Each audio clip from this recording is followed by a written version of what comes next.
growing up, I wasn't just unathletic, I was anti-athletic. I was the kid in gym class arguing, no, you are exposing us to a risk of stroke and embolism, so no, I will not do those jumping jacks. And you might have noticed I have a penchant for arguing, which is probably how I ended up as a lawyer, specifically a civil rights lawyer. Even more specifically, a civil rights lawyer working on behalf of the Muslim community, which only comes into this story to explain that 2017 was a bit hectic.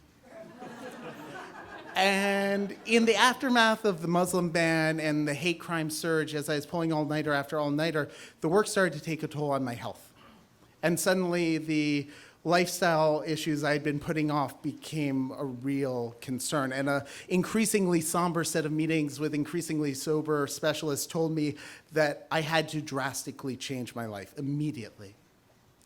So my best friend from college and I did what nerds always do in our times of need. We turned to math. Specifically a spreadsheet, a collection of rules and formulas with the goal of making sure that we stayed on track. We would check in with each other every week about diet, about exercise, and we needed a penalty, a price to pay, if we didn't live up to our end of the bargain. And we thought long and hard about what we could do that would actually make us take this seriously.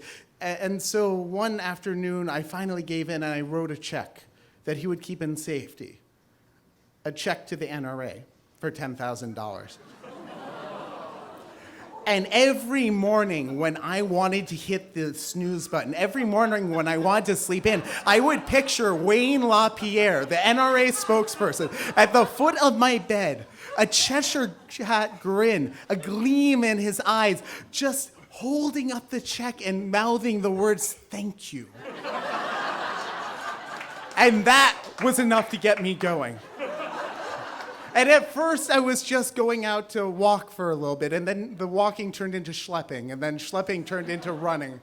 And just half a mile, and then one Sunday, I actually ran for 5 kilometers. For the first time, it felt like this was actually becoming a part of who I was. I wasn't just pretending to do the exercise thing. So in a moment of irrational exuberance, I signed up for races. I signed up for a 5K and a half marathon. And I instantly regretted that choice. And as the race drew near, I knew that it was all a terrible mistake. And when it was the night before, I couldn't sleep at all. I had these mental images of crawling towards the finish line as these lithe little runners went by like the road runner, just stopping long enough to look at me and go, beep, beep, before speeding beyond. And when I got to the race, I was ready for it to all implode after a couple of miles, but then mile after mile, it was working. I was still there. There were actually people slower than me. For the first time in my life, I was ecstatic at the thought of being mediocre.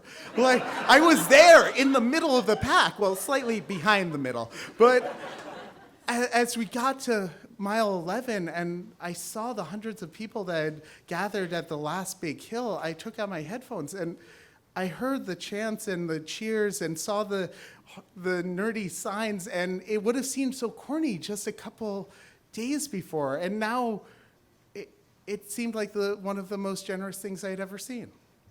It brought me to tears.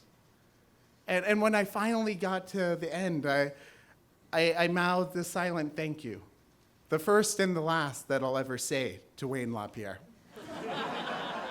Now, the challenge ended after a year, but I'm still running, and I even signed up to do the full marathon in November. And as I've kept going with all the races, I've gotten a collection of all these little medals. I don't know what to do with them. They've just gathered around the apartment, but there is one award that has a place of prominence. It's a little black frame at the foot of my bed with that check that I know will never be cashed. And every time I look at it, it's a reminder to me that so often the things that we think are impossible, we can do if we have the support of our friends and maybe even an enemy. Thank you.